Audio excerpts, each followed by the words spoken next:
Wow. Holy mackerel. That stuff is nice.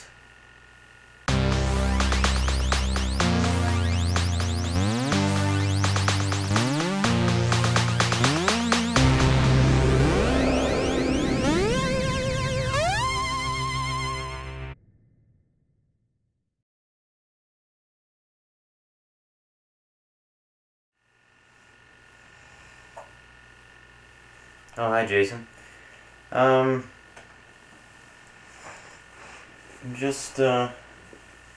Sorry, Mindy's asleep on the couch there. So I have to keep my voice down a bit. I was just flipping through this pamphlet you sent me. Pretty nice stuff in there, you know? Very nice. I really like those 8mm VCRs. Those are really something else. Oh, it's the morning of Tuesday, April 7th right now, 5:10 a.m. I haven't gone to bed yet. Really nice stuff.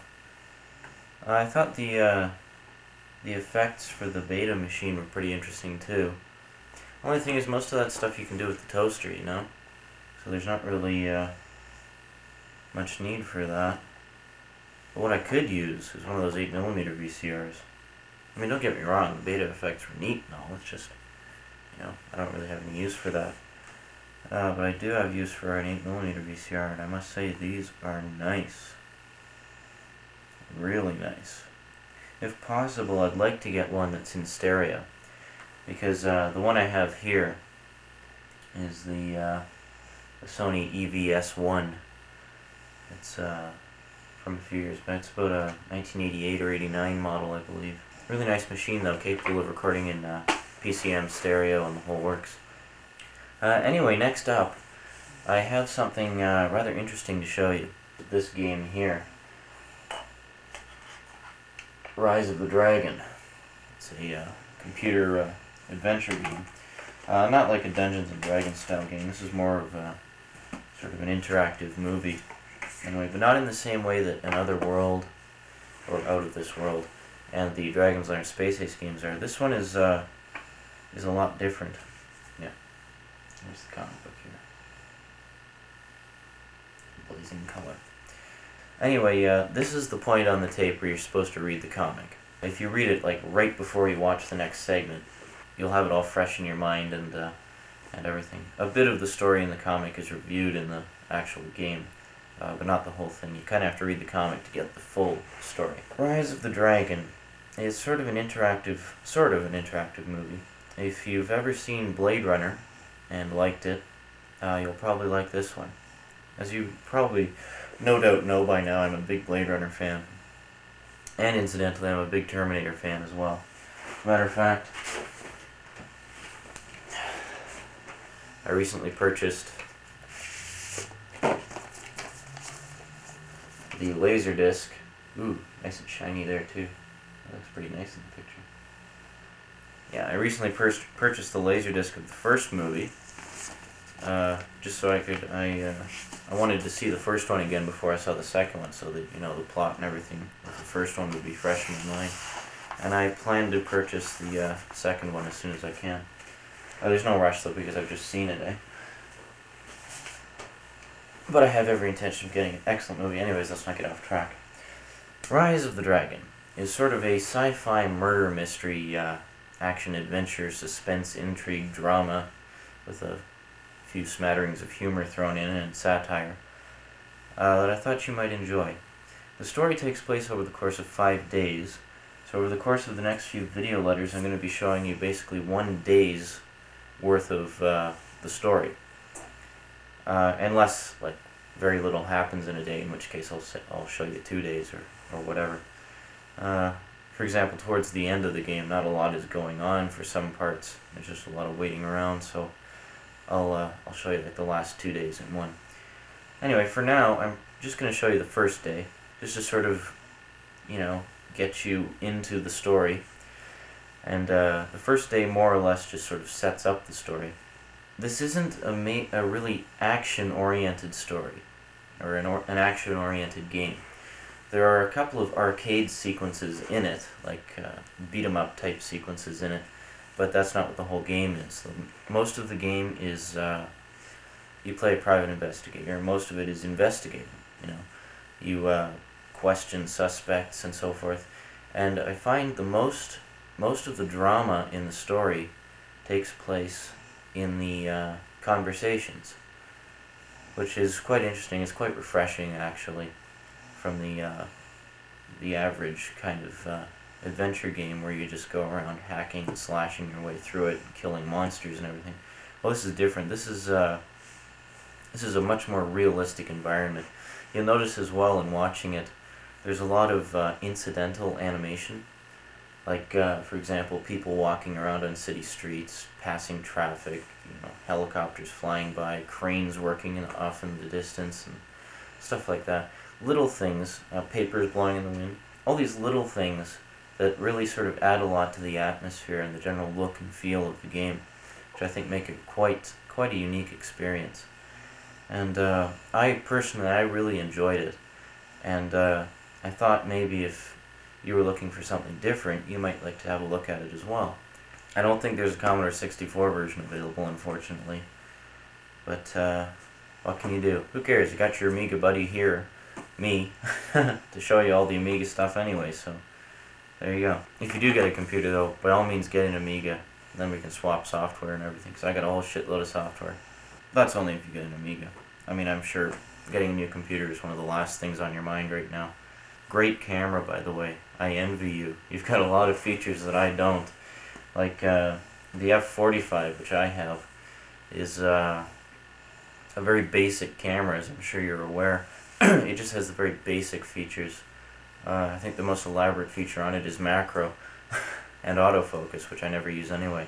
Or I try never to use it. Sometimes I forget to turn it off. I can't stand autofocus. I hate it. Actually, it's a good camera for me because I don't like too many automatic features, I like to be in control of the camera. Like, I like to be in control of all the features. I took your suggestion, actually, for one of the intro segments here. And, tried the white balance. And you're right. It does add a lot, actually. Well, actually, a couple of years ago, before I got my own camera, I was using a really old clunker of a camera, like a 10-year-old camera. One of the ones you hook up to a VCR. It's worse than yours, okay? Yours gives crystal clear, sharp, beautiful pictures. Well, let me put it to you this way. Your crummy camera, not the 8mm, the other one, is broadcast quality compared to this old camera I was using, okay? I'll put it to you that way. Okay, with your new camera, you adjust the white balance by choice. You just like to do that to get a slightly a nicer picture, nicer flesh tones and so forth. More natural kind of look to the picture, which is fine.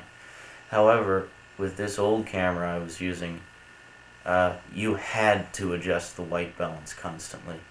It was a necessity because it was always going off and getting all these crappy colors. It's like either extreme red or extreme blue, so that the picture was all distorted and fuzzy. It was just awful. And the picture quality itself was terrible. I mean, the colors were all washed out and ugh. It's terrible. I mean, your crummy camera has, at least it has relatively clean edges to, like, objects or people in the room, This one was like, the Atari 2600 of cameras, okay? I'll put it to you that way. Like, you film, say, you just leave the camera still. It'll look like a very bad, paused still frame of the room or whatever, right? Like if no motion is in the room. It's like all the edges were jagged and such. The resolution was just awful. But it was all I had available to me, so I made a lot of home videos with that. Anyway, what the hell was my point to begin with? I went off on this big tangent and I can't even remember what my point was. Oh yeah, your camera. Excellent camera, I envy you, especially that superimposer. I mean, I was thinking a while ago that a superimposer on a camera, like for me personally, I wouldn't really have any use for it, because I've got all the equipment at the office, like the editor there, as a titler. You can put titles into things. And of course the video toaster can do very nice titles. All the titles for this video letter have been done on the toaster, and I think the previous one as well as video letter 5. Yeah, video letters 5, 6, and this one have all been more or less done with the toaster. But then I saw your video letter, Terminator Letter 2, and it made me realize that actually, although in, say, broadcast quality productions, a superimposer on a camera, really, there's no use for it. But for like home movies and video letters, that's a great feature, you know? And from what I could see in your video letter, you've got a fairly advanced superimposer too. Like, it didn't look like just typical titles. It looked more like handwritten titles and such. I don't know. If you could explain how your superimposer works to me in a future letter, or a future video letter rather, I'd really appreciate it, because I'm really curious to know. Because I was really impressed with that. I like how you captured the Terminator logo and put that in. That was really nice. I was really, really impressed with that. I could see on the edge you were hiding the 2. But, I mean, who cares? It looked incredible. I mean, I was really impressed. And I've shown it to a few friends of mine. Actually, quite a few friends of mine. And they were all just blown away. They thought it was excellent. Another favorite part of mine was a trip to the mailbox. Now, that was great. I've shown that one to a fair number of people too. I hope you don't mind. But they all thought that was great, and I thought it was hilarious. I've watched it like a dozen times now. It's great. If I ever put together a best of clips kind of segment, best of the video letters segment in a future video letter, you can bet that those 2 things will be in there, because I was really impressed with that. I assume you added all the superimposed titles before, or I don't know, can you add them after? I don't know. I'm assuming you added some of them after and some of them live. But however you did it, great job, great camera. Only you made one mistake. Yes, I was quite surprised that you would make such a grave error. It's 8mm, not high 8. There is a very significant difference between the two. 8mm is just your basic 8mm, which is excellent. That's what I have, that's what you have. High 8 is the next step up from 8mm. Best comparison I can think of is to compare it to the picture quality of Laserdiscs. Laserdiscs provide 425 lines of resolution. High 8 provides 400 and up. So, there you go. Pretty close, eh? I'm thinking of upgrading to a high 8 camera, but I'm not sure. The thing is, all the equipment at the cable office is just regular 8, so if I got high 8 equipment, I wouldn't be able to edit anything at the office, you know. I would have to get all high 8 equipment, and that would run me a lot of money. So I think I'll just stick to the 8. I'm still using the office's camera. Mine is in for repairs again. The guy who repaired it fixed the eject, which was broken, but didn't fix any of the other things that was wrong with it. For example, it was eating tapes, and tapes were getting jammed in the machine quite frequently. And I got the camera back, and the eject worked fine, but tapes were still getting eaten and jammed in the machine. So anyway, it's in again, getting repaired, and I'm using the one of the cameras from the office. Anyhow, Rise of the Dragon. Here's part 1. I hope you enjoy it. I'm going out on a limb here, trying. Oh, you mentioned to me that I'm your guinea pig with all your video experiments. Well, that's fine by me, because now I don't feel as guilty, because you're my guinea pig as well. Because I've been experimenting a lot with these video letters. Almost every video letter I try to do something different, something new. And yeah, you're my guinea pig. And I'm glad to see that you've been enjoying the results, so I'll have to make note of that. Let me know what your favorite parts are, eh? That's good. I'm glad you've been doing that. I'm glad you did that with Terminator Letter 2. Keep it up. Like, tell me, like, give me deep critique, because I want to know. I want to know everything you think about them. I'm trying to answer all your questions in one tiny section here, but it's turning into it, actually. Holy shit! I haven't been talking for 25 minutes, have I? I can't have been talking that long. My God. I hope not. Actually, I may very well have been. I don't know. I've just been sitting here saying everything that comes to mind, and... Jeez, I hope you're still awake. Yo, Jay, wake up! When was the last time we actually saw each other in person, you know? It was what, like 2 years ago? Or something? Yeah, holy shit, it was about 2 years ago, wasn't it? My God, it's been that long. I guess it just doesn't seem as long because we're keeping in touch via the video letters, so it's almost like being there, you know? Yeah, so anyway, Rise of the Dragon. Here it is, part 1.